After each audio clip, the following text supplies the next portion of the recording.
मियाँ साहब इतना वक्त नहीं है कि मैं वो शुरू में हमने ज़रूर चलाए, लेकिन मैं जब वज़ीर-ए-आज़म खिताब करते रहे हैं मुतअद्दिद दफ़ा, वो 17 मार्च को कह रहे थे कि 97% लोग इनको कुछ होगा ही नहीं, ये फ्लू है बिल्कुल आम सा, 90% लोग ऐसे हैं जिनको मामूली सा होगा वो ठीक हो जाएंगे।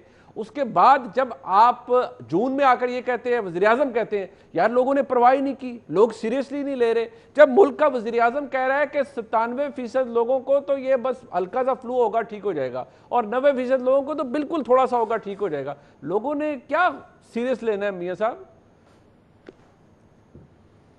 देखिए, मैं ये समझता हूँ कि बजाय इसके कि आप वज़ीर-ए-आज़म को मुर्द इल्ज़ाम ठहराएं और उसको क्रिटिसाइज़ कर रहे हैं सारे लोग मिलकर, जो वज़ीर-ए-आज़म ने ये कर दिया। मैं ये समझता हूँ कि वज़ीर-ए-आज़म जो बात कही थी वो आज भी ठीक है जी, वो आज भी ठीक है। 90% लोग जो हैं वो आज भी बचे हुए हैं। सही है जी। आज मेरे साथ आप कितने लोग इसके मुतासर हैं, कितने करोड़ हमारी आबादी है।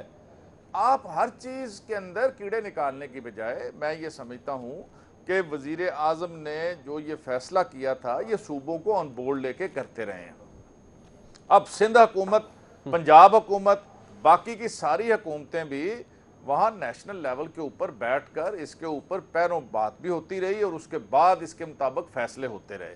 अब एक फ़ैसला मरकज़ी हुकूमत ने यह किया कि हमारा मुआशी तौर पर जो मज़दूर तबका है, जो कमज़ोर तबका है, जो पिछले 1.5-2 माह से बिल्कुल जो बेआसरा पड़ा हुआ है, उनको मज़ीद लॉकडाउन के ज़रिए हम नहीं रोक सकते और एहतियाती तदाबीर इख्तियार करके SOPs के ऊपर अमल दरामद करते हुए हमने ग्रेजुअली इसको लॉकडाउन को खोला, एकदम से नहीं खोला। अब तो सारा अभी भी नहीं खुला।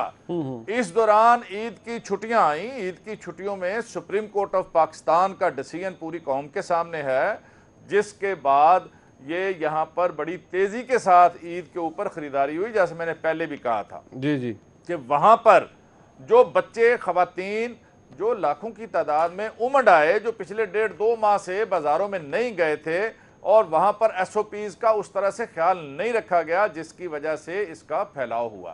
अब आए इस तरफ के इसको अब इस तरह से है। मैं ये समझता हूं कि ये इस बात में कोई हकीकत नहीं है कि अवेयरनेस कैंपेन नहीं चली।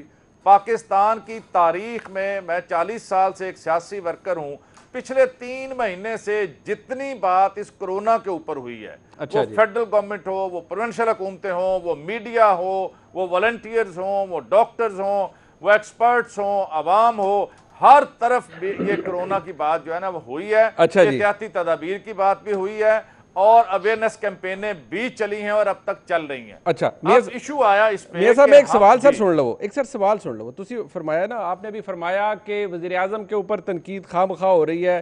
सर बात ये है, नंबर ऑफ टेस्ट पाकिस्तान के अंदर, आबादी पाकिस्तान की 22 करोड़ प्लस है जी, अभी तक टेस्ट हुए हैं 5 लाख। इशू ये नहीं है कि कितने लोग अफेक्ट हो गए हैं, इशू ये है कि वज़ीर-ए-आज़म के बयान के अंदर कॉन्ट्रडिक्शंस थी।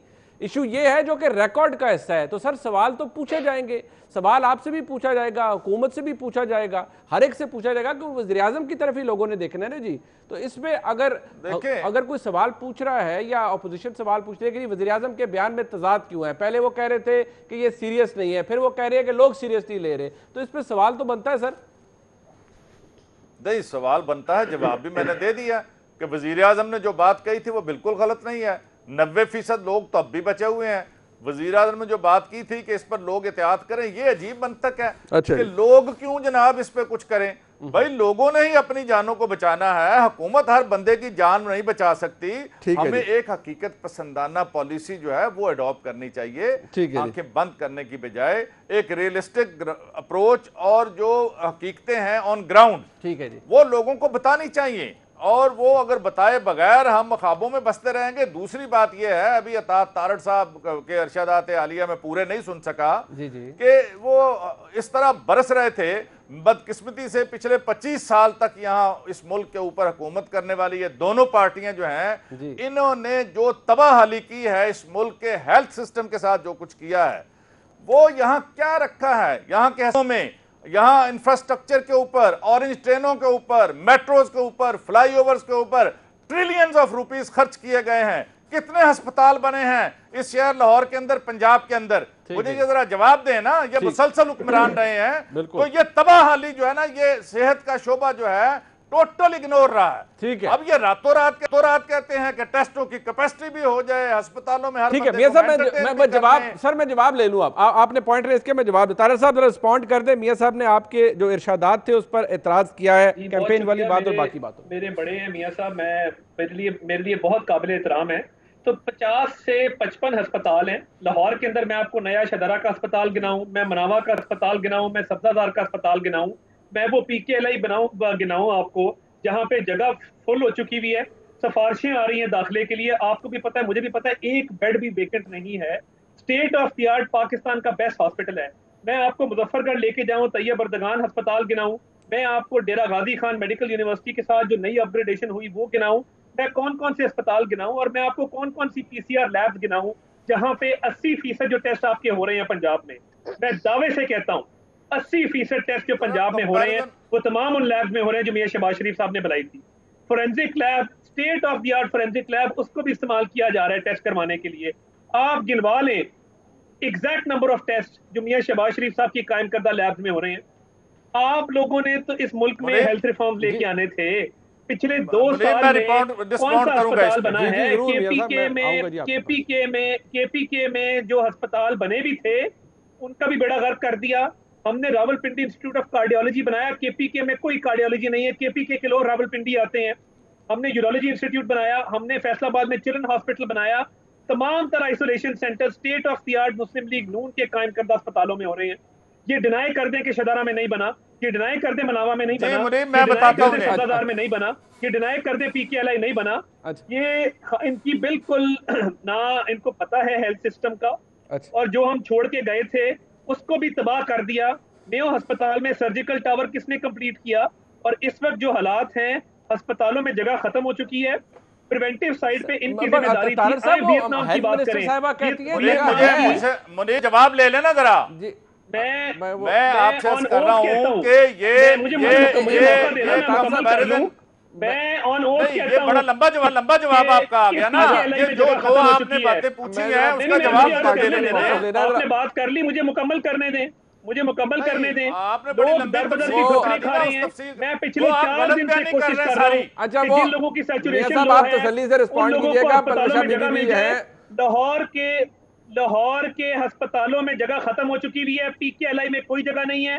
मेयो अस्पताल में तोड़फोड़ जारी है।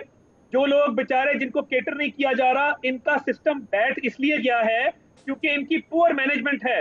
इनकी वजीर सेहत नाहल हैं, रोज आके गलत बयानी करते हैं। मेरे साथ वियतनाम की बात करें, 10 करोड़ आबादी है, हमारे जितना GDP था। उनकी क्लियर हेडेडनेस थी, उन्होंने सिस्टम्स बनाए और उन्होंने कंट्रोल किया। अच्छा तारड़ साहब, मैं 1 मिनट, मियां साहब आप रिस्पॉन्ड कर दें। परवेशा खान साहब से भी उनका भी पॉइंट आना है, जरा आप जल्दी से रिस्पॉन्ड करें। मैं इन्हें चैलेंज करता हूं अतात तारड़ को कि ये कंपैरिजन करें कि ऑरेंज ट्रेन पे 200 अरब रुपया लगाया है और ये मेट्रो ट्रेनों पे कितने पैसे लगाए हैं और अस्पतालों पे क्या लगाया है। ये क्या बातें कर रहे हैं। परवेज इलाई के दौर में सर्जिकल टावर बना 10 साल तक। मेरा चैलेंज है 10 साल तक वहां पर शहबाज शरीफ ने एक बेड वहां नहीं लगाया। ये परवेज इलाई के दौर का बना हुआ है। कार्डियोलॉजी हॉस्पिटल वजीराबाद, वहां पर वो 10 साल तक पड़ा रहा और आपने वो चलने नहीं दिया कि ये परवेज इलाई के दौर में बना हुआ है। डेंटल हॉस्पिटल लाहौर के अंदर वो वहां करोड़ों पैसे बना रहा और आपने नहीं चलने दिया कि ये जनाब परवेज इलाई के दौर में बना हुआ। मैंने जवाब देना, 2-2 कनाल की अस्पतालियां आपने बना के, 3-3 कनाल की अस्पतालियां आपने बना के आप बात कर रहे हैं कि मैंने अपने अस्पताल बने हुए थे उन अस्पतालों को भी अस्पतालों को नहीं चलने दिया। अच्छा सर, 1 मिनट मैं जरा ये PKLI कितने 100 कनाल में है और कितने लोग एडमिट हैं? गलत बयानी तो ना करें मियां साहब, अपनी उम्र का लिहाज करें। आपने उसको भी तबाह कर दिया। सुप्रीम कोर्ट ने उसका नोटिस लेके वो PKLI जिस तरह आपने बनाया था सुप्रीम कोर्ट ने किया। वैसे जो साकिब निसार साहब ने किया वो भी अल्लाह उनका भला करे PKLI के साथ। वैसे जो साकिब निसार साहब करके वो भी अल्लाह भला करे उनका। लेकिन मैं जरा पीपल्स पार्टी का मौकफ आ जाए, ये जो मेन बात है, जो मेन डिफेंस है मियां महमूद रशीद साहब का, परवेशा खान साहबा, कि वज़ीर आज़म नहीं है कंफ्यूज। क्यों सारे कहते हैं कंफ्यूज है? उन्होंने बात वही की, वो कहते हैं अभी भी 90% पाकिस्तानी को नहीं हुआ। वज़ीर आज़म ने ठीक बातें की थी, खामखा कीड़े निकालते हैं, वज़ीर आज़म को मुर्दे इल्ज़ाम ठहरा देते हैं हर बात का। देखिए, मैं तो दुआ करती हूँ कि वज़ीर आज़म का विज़न सही हो जाता। इसमें तो किसी को कोई खुशी नहीं होगी, चाहे कोई एक पाकिस्तानी किसी भी पार्टी का वोटर हो, कोई भी हो, किसी की भी जान जाए। ये एक वबा है और ये बिल्कुल खुली मौत थी जो हमारी तरफ आ रही थी। हमने और ऐसा भी नहीं है कि हमें इल्म नहीं था। हमने एक्वाडोर के हालात देखे, हमने ब्राज़ील के हालात देखे, फिर हमने स्वीडन के हालात देखे जिसका शायद हुकूमत भी तज़किरा करती है। अब मामला ये है कि अब इस वक़्त हमारे पास एक अच्छी अपॉर्चुनिटी की विंडो थी, लेकिन वो हमने अपनी पता नहीं अना है, क्या मसला है कि वो हम नहीं मानना चाहते थे। जो जो डॉक्टर्स बात कर रहे थे, जो एक्सपर्ट्स चीख रहे थे, आप खुद गवाह हैं कि कितने एक्सपर्ट्स और डॉक्टर्स ने रोज़ाना के हिसाब से इस पर आके प्रेस कॉन्फ्रेंसेस की और उनको इल्ज़ाम दिया गया कि भई आप पॉलिटिकल पार्टी से इमा पर ये काम कर रहे हैं। अब दरअसल हम जो इस वक़्त ये चीख चिल्ला रहे हैं, मैं समझती हूँ ये मौका ये चीखने चिल्लाने का नहीं। इसमें अगर हम एक कंपैरिज़न करें किसने क्या काम किया और किसने क्या काम किया, तो अब 2 साल से ज़्यादा तो इस हुकूमत को हो गए हैं। अब आप ये बताइए ना, ये मामला सुप्रीम कोर्ट पर भी डालने का मैं समझती हूँ मियाँ साहब से बसद एहतराम कि उनका भी सुप्रीम कोर्ट तक तो जाना ही एग्ज़ेक्टिव की ये जो है कमज़ोरी थी। ये मामला सुप्रीम कोर्ट तक नहीं जाना चाहिए था। इसको पहले दिन से आहने हाथों के साथ वज़ीर-ए-आज़म एक क्लियर विज़न के साथ हैंडल करते और इस पर बिल्कुल अपना फ़र्म जो है वो अपना रखते, जो भी इनका विज़न था। लेकिन वो देखा आपने, वहां चला गया और उन्होंने अपनी दानिश में बात कर दी। अब मुझे ये बताइए कि इस वक्त हम जो ये बहस कर रहे हैं केपीके और कौन खा गया कौन नहीं खा गया, मैं समझती हूँ आफ्टर 2 इयर्स और समथिंग जो हुकूमत का भी विजन है हेल्थ का, उसका आज नैब ने 2 लोगों का की लोगों का नोटिस ले लिया, एक डॉक्टर जफर मिर्जा का और एक वो जो हम चिल्लाते थे आमिर कियानी ये साहब का। दवाइयों का जो स्कैंडल है। मुझे बताइए कोई विजन नहीं था कि आते ही पहले 2 साल में इतने बड़े बड़े स्कैंडल्स निकल आए, फिर एक आपने दवाइयां एक्सपोर्ट कर दी इंडिया को। खैर इन बातों को छोड़े, मैं तो ये पूछ रही हूँ अब कि अब इधर से आगे किस तरफ का रास्ता है। अब ये हमें कौन विजन, इस वक्त हुकूमत के पास कोई पॉलिसी नहीं लगती। अच्छा, हुकूमत के पास इस वक्त आज WHO का लेटर देख लें जिसका आप ठीक है, जिक्र करें, ठीक, उससे पहले जो हेल्थ डिपार्टमेंट ने यहाँ ठीक। लोकली एक्सपर्ट्स के साथ मिलकर स्टडी की थी कि 6,70,000 तो 15 मई के करीब शायद हाँ जो जी, जो जो जो उन्होंने एक हेल्थ मिनिस्टर अपना पंजाब ने खर्चा कहा, जाहिर महकमा किया। अब दाखिला इस ने बात रोक ली को थी वो समरी। जी मुनीब, आज उस बात को कितना अरसा हो गया। 15 मई अब के आप थे जी। वो जो फॉर्मूलाज है उसके हिसाब से लगाएं तो कितने 11-12 लाख लोग पॉजिटिव हो चुके होंगे सिर्फ लाहौर में। अच्छा अच्छा, और ये मुझे जितने पॉइंट आपने अब रेज ये किए, हमें इस मैं वक्त बहस करिए कि यहाँ से आगे कहाँ जाना आगे है। कहाँ जा रहे हैं, मैं जरा वजीर आजम वापस साहब ने आऊंगा, आप कह दिया सबका मैं नहीं कर कमेंट लूंगा, सकता, स्टार्टिंग विद मियां साहब। मौत या यकीनी है। ठीक है कि आगे देखिए कहाँ जाना है। उन्होंने तो कहा मौत है, मौतें बढ़ेंगी, अल्लाह रहम अमवात करे, अल्लाह बढ़ेंगी, रहम करे, हम दुआ ही कर इन्फेक्शन सकते बढ़, हैं, ये लेकिन अल्लाह तो एक रहम ब्रेक ले करेगा, लेते हैं लेकिन जी। हम भी तो अपने हाल पे रहम ब्रेक ले करें लेते ना। हैं जी एक। इन्फेक्शन बढ़ेगी, लेकिन अब इधर से आगे अगर उनके पास कोई पॉलिसी कोई स्टेटमेंट नहीं है ठीक हमें है, देना पाकिस्तान। एक ब्रेक ले लेते हैं जी, हमारे साथ रहिए।